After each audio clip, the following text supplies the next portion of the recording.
Hi guys, how are you doing? It's Elaine Bintz, certified health coach and personal trainer, and we are on day 27 of our 30-day health challenge in the year 2022. I hope everybody is having a great week, and I hope your new year is getting started off on a great foot. So today's topic is flexibility and range of motion. So most of you know that I am a bachelor level educated professional, so I am not a physical therapist. I have a bachelor's degree in exercise physiology, and then I double majored with dietetics. So this information is coming from a personal trainer's perspective. If you are working with a physical therapist, he or she is going to have a higher level of education than I do. But flexibility, let's talk just some basic numbers. So first off, when is the best time to stretch? People always ask me this question. You want to stretch after your body is warm. So let's say you're going to work out, and you might want to do a couple dynamic movements. Basically, dynamic just means moving. So you just move around for a few minutes, maybe walk on the treadmill for a couple minutes, and you might want to do some simple stretches to open up your back and your hamstrings and your hips. If you are going to do a full workout, it's important that you also work out at the end of your workout. This is especially true for people who do repetitive activities like running or cycling or swimming, something where you're doing something over and over and over again. There's a lot of the same movements. You know, something maybe hip flexion, or you're putting a lot of pressure on your heels. You're going to want to make sure you stretch like your calves and your hips and your quads, things like this. Hamstrings, because those muscles tend to get really tight after movement if you don't stretch them at the end of your workout. So what are measurement tools? So this is all about numbers, right? Fitness math.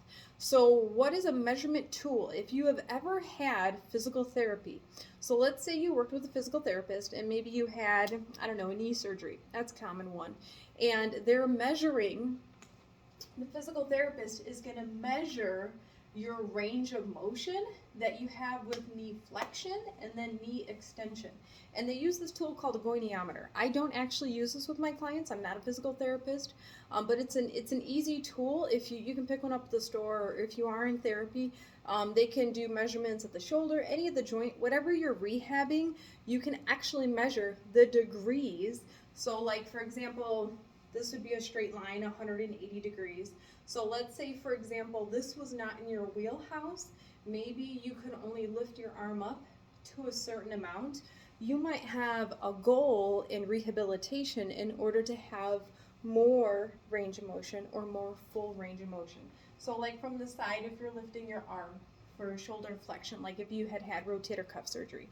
So one of the tests that I do with my clients, it's just a simple flexibility test. It's very similar to like if you've had PE, if you had like in gym class, like when you were in high school or grade school, and it's standing with your feet together, and the test is to see if you can bend over, so bend at your hips. And if you do have herniated or bulging discs, you don't want to do this measurement. There's actually a different flexibility test I can do with those clients. But if you don't have those back issues, you can reach, bend, and see if you can touch your toes. So what is a good amount of flexibility? A good amount of flexibility for that position for hip flexion in your low back is if you can bend forward, if you can forward fold, and can you reach your toes. And if you can't do that, you could start by stretching your back and your hamstrings, and that could be a goal for you.